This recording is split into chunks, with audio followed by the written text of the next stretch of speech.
오늘 본문을 세 부분으로 나누어서 살펴보려고 합니다. 첫째, 유대인과 이방인은 하나가 되었다. 둘째, 어떻게 그 하나됨을 예수 그리스도가 이루셨는가. 셋째, 교회 안에서 이방인들의 위상은 어떠한가. 이렇게 좀 차례대로 살펴보려고 합니다. 첫째, 유대인과 이방인은 하나가 되었다는 거예요. 자, 여러분, 교회의 본질은 하나됨이 있죠. 교회 구성원들을 보면 정말 다릅니다. 오늘 새벽 예배에 나온 우리들도 마찬가지죠. 그동안 살아왔던 환경이 다릅니다.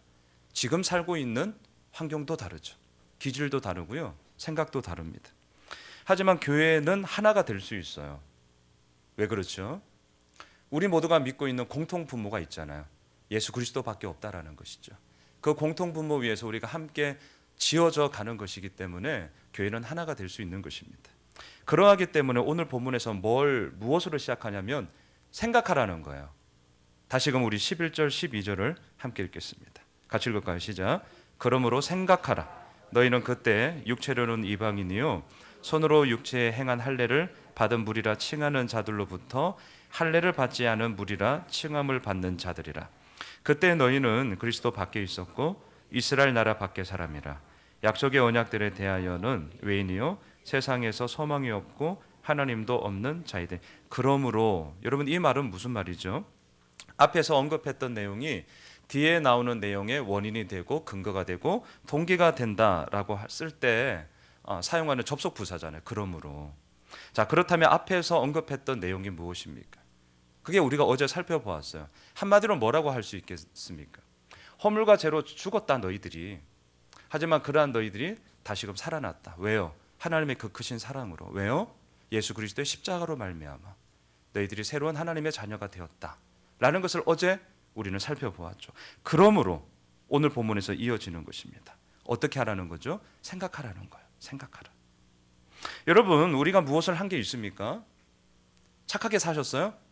열심히 사셨습니까? 보람 있게 사셨습니까? 물론 우리가 그렇게 살아야겠죠. 하지만 이런 게 아니잖아요. 우리가 이미 알고 있지만. 무엇 때문입니까? 어제 본문 8절을 다시 한번 보시겠습니까? 사도 바울은요, 이 부분에 대해서 너무나도 분명합니다. 흔들림이 없어요. 타협의 여지가 없습니다. 어제 본문 8절이에요. 너희는 그 은혜에 의하여 믿음으로 말미암아 구원을 받았으니 이것은 너희에게서 난 것이 아니요 하나님의 선물이라. 잘 봐달라고 건네는 뇌물이 아니라니까요. 우리는 이 하나님의 선물을 자꾸 뇌물로 변질시키면 안 되죠. 잘 봐달라고 건네는 뇌물이 아닙니다. 그저 주시는 하나님의 선물이죠. 그 선물을 우리가 받았습니다. 그러므로 우리는 어떻게 해야 됩니까? 생각하라는 거예요. 뭘 생각하는 거죠? 하나님의 은혜로 말미암아 오늘도 우리가 새로운 한 날을 시작하는데 그런 내가 어떠한 존재인지를 생각하라는 거예요. 그게 오늘 본문에서부터 시작되는 이야기입니다. 허물과 죄로 죽었다. 너희들은 하나님의 그 크신 사랑으로 하나님의 은혜로 새로운 사람이 되었다. 고로 생각하라. 뭘? 너희들이 이전에 어떠한 자였는지, 너의 너됨이 어디에 있는지를 반드시 생각하라는 거예요. 자, 그러면 보시죠. 에베소 교회 성도들은 어떠한 자들이었습니까? 오늘 보면 11절 12절에 보면 첫 번째 이방인이었어요. 유대인의 혈통이 아니었습니다. 유대인의 혈통이 아니라는 것은 하나님의 택함으로부터 제외가 됐다는 것을 의미하는 것이죠. 유대인들로부터 멸시와 천대를 받았던 이방인이었습니다. 두 번째, 무할례자였죠. 할례는 그 당시 의의 징표였잖아요. 근데 할례가 없다라는 것은 의롭지 못하다는 것을 얘기하는 것이죠. 세 번째, 그리스도 밖에 있던 자였어요. 구원에서부터 제외된 사람이라는 뜻이죠. 네 번째, 이스라엘 밖의 사람이었습니다. 이것은 하나님의 백성이 가졌던 특권을 가지지 못한 사람이다라는 뜻이죠.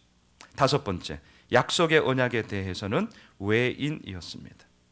하나님이 맺으신 언약과는 전혀 상관이 없는 자였다라는 것이죠. 마지막 여섯 번째, 세상에서 소망이 없고 하나님도 없는 자라고 오늘 12절에서 얘기하고 있습니다. 자, 그러니 생각해 보세요. 이들의 삶에 소망이 있겠습니까? 없다라는 거예요. 이 부분부터 생각하면서 오늘 본문을 시작하셔야죠. 여러분, 개구리가 올챙이적 생각을 할까요? 못할까요?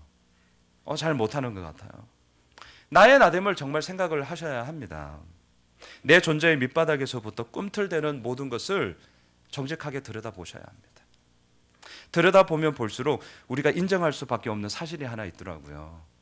그건 뭐냐면 정말 내 안에 선한 것이 아무것도 없구나. 인정할 수밖에 없습니다. 나의 무능함을 처절하게 경험해야 합니다.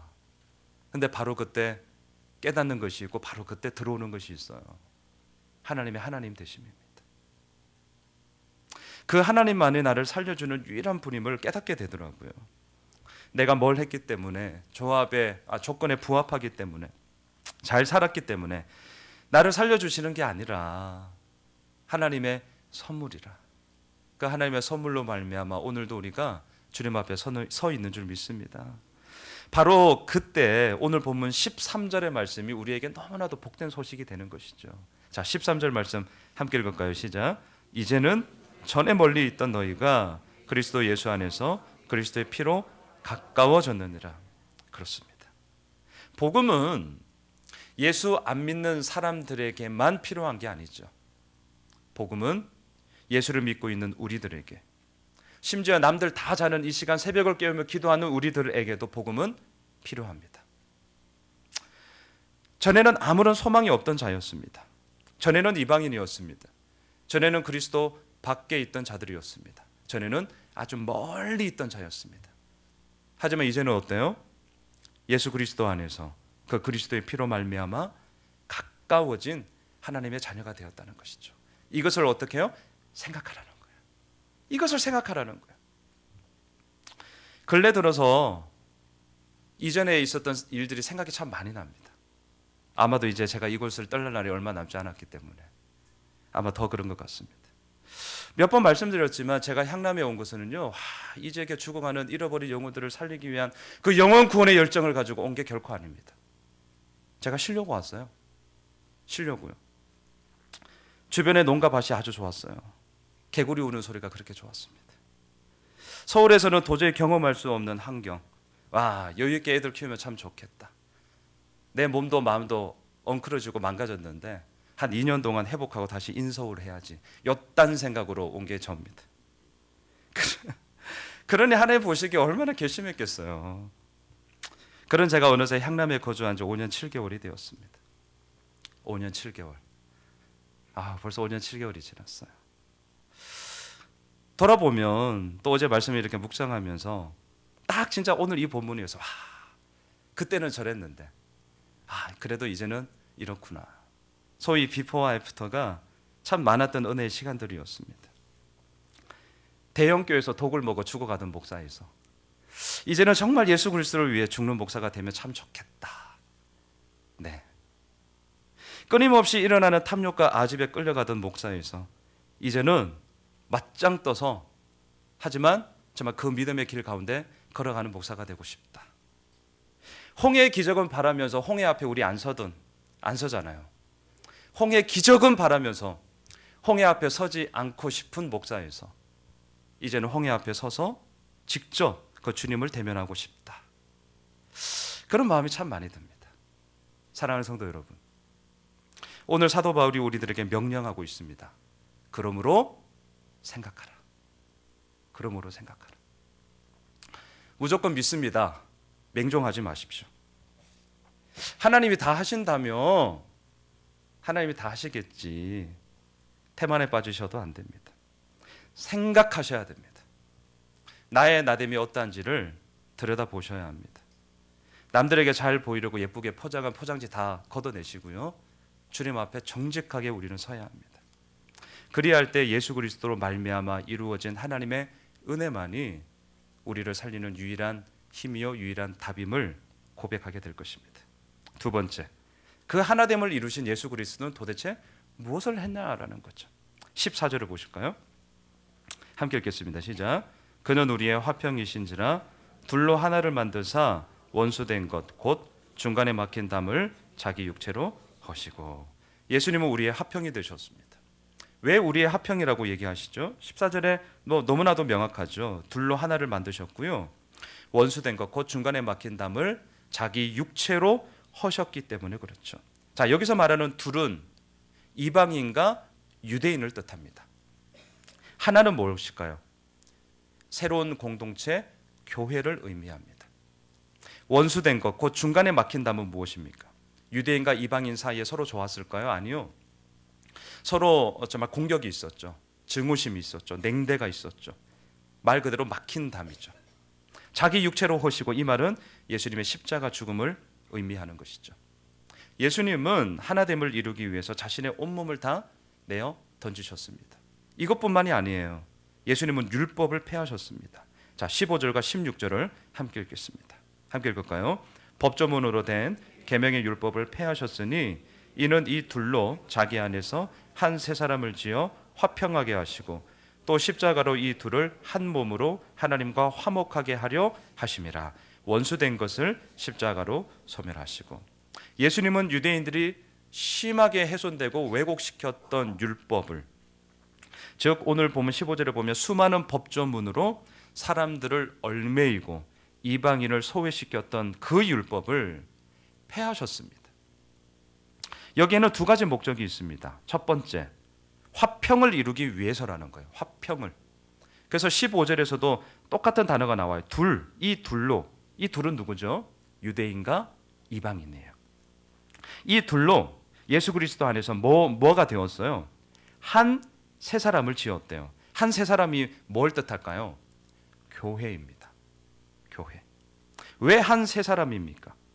왜냐하면 교회는 하나님의 새 창조 안에서 나타난 하나님의 최고의 작품이기 때문에 그렇습니다.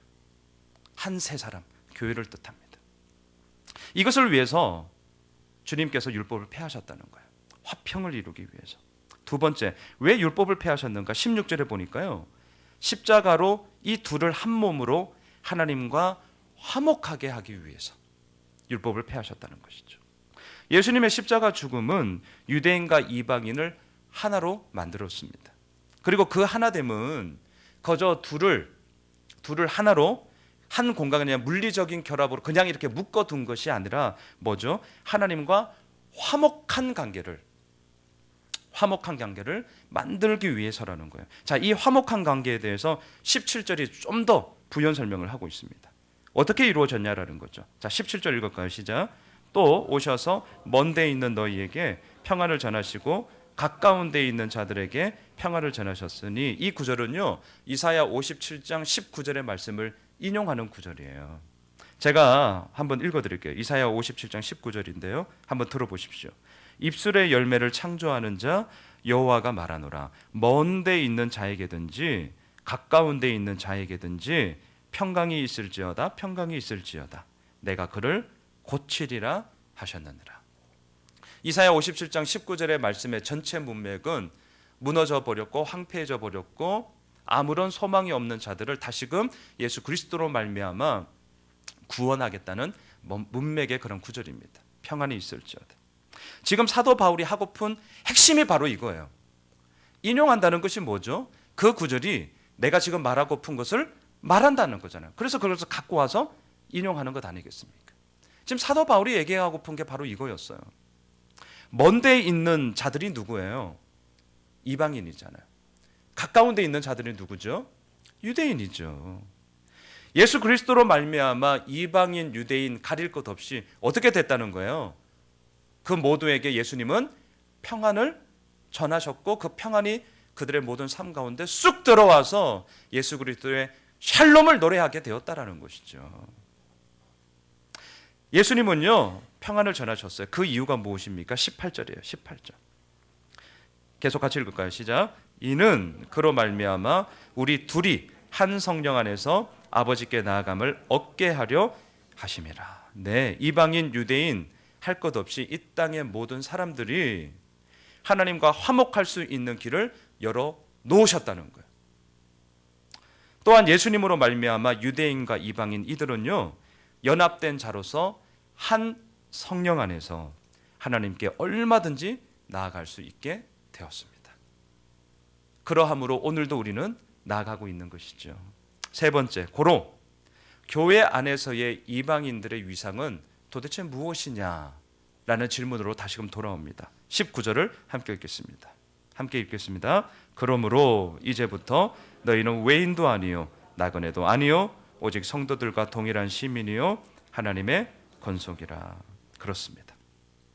11절과 12절 그리고 19절 이하에 나오는 이 위상의 변화를 우리는 생각하셔야 됩니다. 사도 바울은 교회를요, 하나 또는 한 세 사람, 한 몸, 한 성령 안에서 아버지께 나아가는 자, 이렇게 오늘 본문에서 묘사했습니다. 이것은 다 교회를 의미합니다. 교회예요. 잊지 마세요. 그러면서 그 교회 안에서 이방인 신자들이 가지고 있는 위상이 어떠한지를 분명하게 얘기하고 있습니다. 뭐라고 그럽니까? 더 이상 외인이 아니라는 거예요. 더 이상 나그네가 아니라는 거예요. 하나님과 먼저 성도들과 동일한 시민이고 하나님의 권속이다라는 것이죠. 이것이 너희들이 예수 그리스도 안에서 가지게 된 또한 하나님이 보시는 너희들의 위치다. 이것이 교회다. 그런데 어찌하여서 유대인과 이방인이라는 혈통으로 구분짓냐? 어찌하여서 그 예수 그리스도의 십자가를 무너뜨리냐? 어떻게 그럴 수 있냐? 항변하는 것이죠. 하나님의 권속이 된 교회 공동체를 오늘 본문 20절로 22절을 보면 건물, 빌딩의 이야기로 설명하고 있어요. 우리 마지막 20절로 22절을 함께 읽겠습니다. 시작. 너희는 사도들과 선지자들의 터 위에 세우심을 입은 자라. 그리스도 예수께서 친히 모퉁이 돌이 되셨느니라. 그의 안에서 건물마다 서로 연결하여 주 안에서 성전이 되어가고 너희도 성령 안에서 하나님이 거하실 처소가 되기 위하여 그리스도 예수 안에서 함께 지어져 가느니라. 말씀을 정리하겠습니다. 교회의 모퉁이 돌은 예수 그리스도죠. 다시 말하면 교회는 예수 그리스도를 기준으로 하고요, 위치와 방향을 정해야 합니다. 그리고 예수님이 출발점이 되어서 우리 모두가 결국 어떻게 되죠? 함께 지어져 가는 것이죠. 그것이 교회 아니겠습니까? 그 교회에는 유대인, 이방인 구분 없습니다. 그 교회 안에는 많이 배운 사람, 그렇지 못한 사람 구분이 없죠. 그 교회 안에서는 많이 가진 사람, 그렇지 못한 사람 구분이 없는 것입니다. 그 교회 안에서는 오직 하나밖에 없어요. 하나밖에. 무엇입니까? 예수 그리스도밖에 없어요. 예수 그리스도. 바라기는 모퉁이 돌이 대신 예수 그리스도로 말미암아 우리 공동체가 서로 연결되어지고 예수 그리스도로 말미암아 주의 성전이 되어 가고 예수 그리스도로 말미암아 함께 지어져 가는 은혜가 우리 모두에게 넘치시길 주님의 이름으로 축원합니다. 기도하겠습니다. 하나님, 에베소 교회 성도들에게 보내는 사도 바울의 편지는 2017년 예수향람교회 함께 신앙생활하고 있는 우리들에게 던져지는 도전이요, 질문이요, 또한 우리들이 걸어가야 할 길임을 다시 한번 오늘 본문을 통해 보게 됩니다. 유대인과 이방인은 예수 그리스도 안에서 하나가 되었습니다. 그 하나됨을 위하여 주님은 십자가를 지셨죠. 율법을 폐하셨습니다. 그리고 오늘도 우리들에게 그 예수 그리스도의 십자가가 어떤 의미인지를 생각해 보라고 우리에게 외치고 있습니다. 주님, 더 이상 외인이 아닙니다. 더 이상 우리는 이방인 아닙니다. 더 이상 나그네도 아닙니다. 예수 그리스도로 말미암아 하나님의 자녀가 되었고 이미 그 은혜가 우리를 이끌어가고 있습니다. 더 이상 머뭇거릴 필요 없습니다. 더 이상 쭈삣거릴 필요도 없습니다. 오늘도 주님의 품에 달려가 하나님 아버지를 외치며 그 품에 안기면 되는 것이죠. 주님, 오늘 이 새벽 깨우며 주님 앞에 기도하기 위해 나왔습니다. 우리들의 모든 삶을 이미 그 은혜로 이끌어 가신 주님을 더욱더 발견하는 자들 되게 하여 주시고 또한 그 가운데서 하나님의 은혜와 하나님의 영광을 맛보는 하나님의 권속들 되게 하여 주시옵소서. 살아계신 예수님의 이름으로 기도드리옵나이다. 아멘. 하늘에 계신 우리 아버지요,